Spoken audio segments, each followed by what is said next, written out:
میرے social media plate form سے میں ہوں وقار بگاؤ اور میں ہوں علیمہ خان۔ اس وقت ہم بات کریں گے کراچی میں ایک روڈ ایکسیڈنٹ ہوا، اس روڈ ایکسیڈنٹ کے حوالے سے بات کریں گے، مگر علیمہ خان مجھے بتائیے گا آپ کے پاس کون سی گاڑی ہے؟ ہونڈا سیوک اور ہونڈا سٹی۔ اونچے ٹائروں والی تو نہیں ہے کوئی؟ نہیں ہے، اس پراڈو لینڈ کروزر نہیں ہے۔ کیونکہ اونچے ٹائروں والی گاڑی میں ایک دماغ میں یہ ہوتا ہے کہ کچلنا ہے، لوگوں کو مارنا ہے۔ یہ بگا واقعی مینٹالٹی بنی ہوئی ہے کہ جب آپ کے پاس لینڈ کروزر، ویگو، ڈالا اور اس طرح کی پراڈو والی گاڑیاں ہوں گی تو آپ بڑے ششکے سے وہ گاڑیاں چلائیں گے اور آپ کو یہ نہیں دھیان رہے گا کہ آگے والا انسان ہے، کوئی آ رہا ہے، ہم کس طرح ڈرائیو کریں۔ آپ کو بس یہ پتہ ہے وہ گاڑی ہمارے پاس ہے، ہم نے اوور سپیڈ میں گاڑی لے کے جانی ہے، کوئی ٹوٹتا ہے کیونکہ ان کو لگتا ہے ہمارے پاس یہ بڑی گاڑی، اس کا تو ایکسیڈنٹ ہو نہیں سکتا۔ جو کراچی میں حادثہ ہوا اس میں اس خاتون نے 5 لوگوں کو کچلا، 5 لوگوں کے بعد 2 کی اموات جو ہیں وہ کنفرم ہو چکی ہیں۔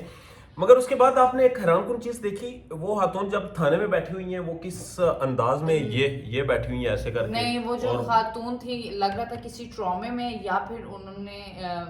کوئی ڈرنک وغیرہ کی ہوئی، کیونکہ وہ جب چل رہی تھی وہ اپنے پاس سے کہہ رہی تھی get aside, get over me, don't touch me, I'm going. اصل میں اس خاتون کو جب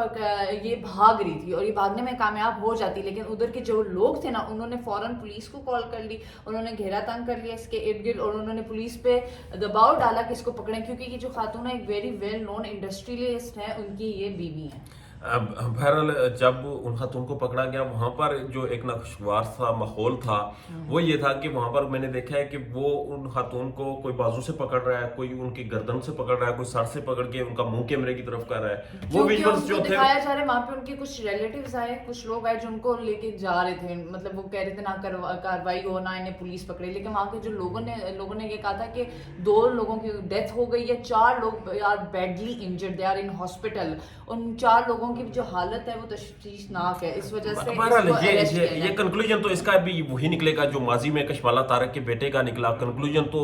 اس کا بھی وہی نکلے گا۔ مگر آپ سے کہہ رہے ہیں کوئی لا ان پہ انڈیویجول پہ امپلیمنٹ نہیں ہوتا، اگر اس طرح کے لاز ہر انڈیویجول پہ امپلیمنٹ ہونا شروع ہو جائیں تو اس طرح کے کیسز کم ہوں گے۔ اب آپ ڈیلی بیسس پہ اس طرح کے کیسز سنتے ہیں کہ کسی نے کسی کو قتل کر دیا، مار دیا، تشدد کیا اور ایکسیڈنٹ ہو گیا، اور لیکن ہر کوئی ضمانت پہ چھوٹ جاتا ہے۔ اس کے پیچھے آپ کو پتہ ہے ایک لاجک ہے، ایک ذہنی طور پر ایک انسان کی انسٹیبلٹی ہے، جس طرح ایاز میر صاحب کے بیٹے نے اپنی بیوی کو مارا تھا ٹمن سے، وہ بھی وہی مینٹلٹی تھی۔ اس کے بعد وہ جعفر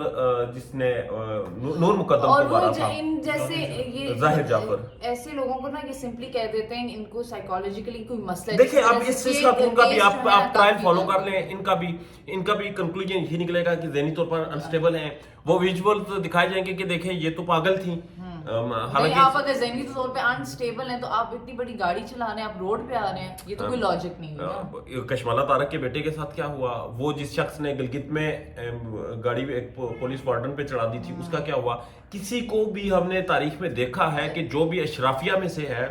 اس کو کبھی سزا نہیں ہوتی۔ دیکھیں ابھی ریسنٹلی ایک واقعہ ہوا جس میں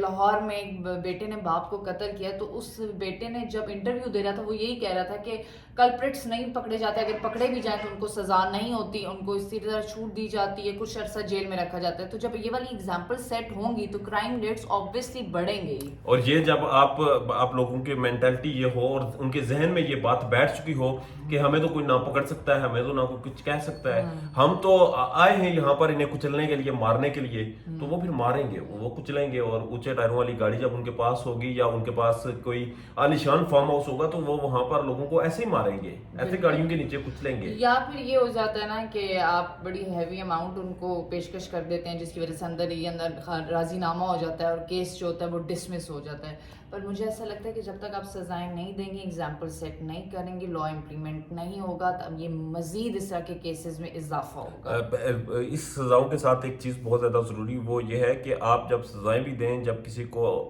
مثال بھی بنائیں تو اس کے ساتھ اویئرنیس بھی کریٹ کریں، آپ لوگوں کو بتائیں بھی کہ آپ کے ملک میں یہ چیز ہوتی ہے۔ میں آپ کو پرسنلی بتاتا ہوں کہ میرے کچھ جاننے والے پاکستان کے باہر سے یہاں پر بچے آئے